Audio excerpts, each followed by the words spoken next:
Bonjour, nous allons utiliser dans cette session de quelques minutes les techniques de questionnement et plus particulièrement les questions de découverte utilisées dans beaucoup de secteurs.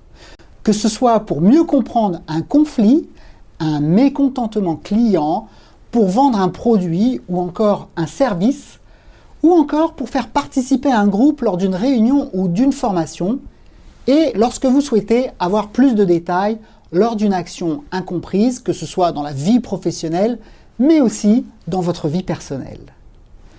Pour ce faire, nous allons utiliser un moyen mémotechnique appelé acronyme qui va nous permettre de mémoriser aisément ces différents types de questions. Cet acronyme est une phrase où chaque lettre déterminera un autre mot en lien avec les techniques de questionnement. Cette phrase est « CQQ, c'est occupé ». Alors commençons avec le premier C. C comme « comment ». Souvent, on pose des questions fermées qui n'aboutissent pas forcément à ce que nous attendons. Leurs réponses sont souvent « oui » ou « non » et il faudra poser une multitude de questions pour mieux comprendre le comment de la chose. Par exemple, lorsqu'un client appelle un service pour se plaindre, plutôt que de lui couper la parole, il est préférable de lui demander comment cette situation est arrivée.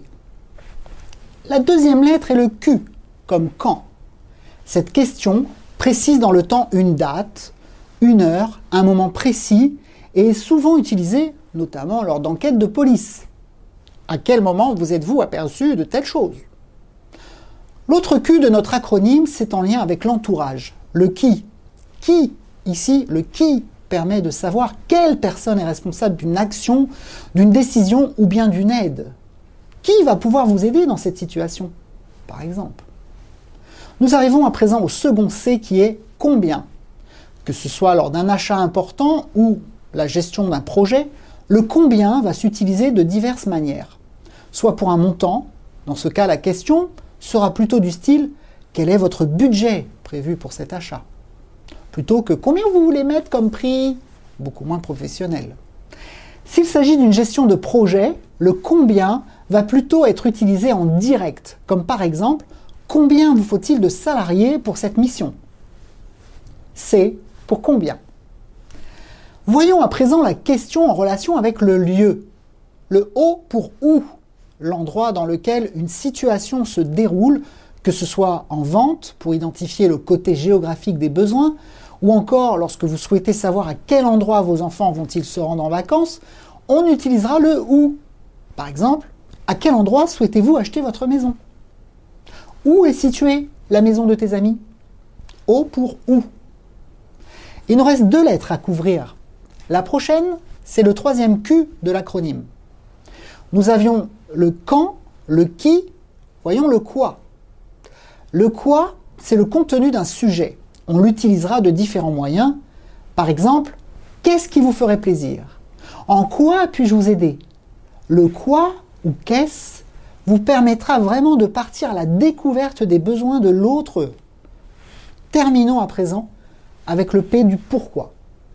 Afin de mieux comprendre une décision ou une situation, le pourquoi nous fera mieux comprendre un comportement.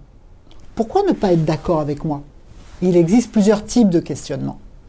Les questions fermées, vues plus haut, avec généralement une réponse positive ou négative. Les questions ouvertes, d'investigation ou de notre découverte, avec justement cet acronyme que nous avons actuellement, CQQ, c'est occupé.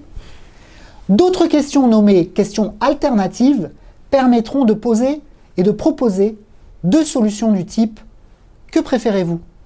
Cette solution ou celle-ci ?» 2 solutions possibles, mais solutions quand même.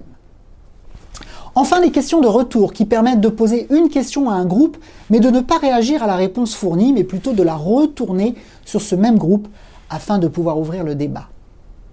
Enfin, lorsque vous voyez des personnes qui ne participent pas beaucoup dans une réunion, par exemple, alors tentez de faire un tour de table en posant une question directe à chaque participant, afin que tout le monde participe. Voilà les différentes techniques de questionnement avec notre acronyme CQQ, c'est occupé.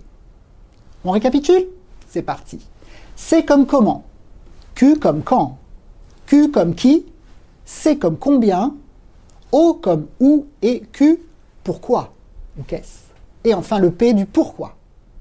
CQQ, c'est occupé.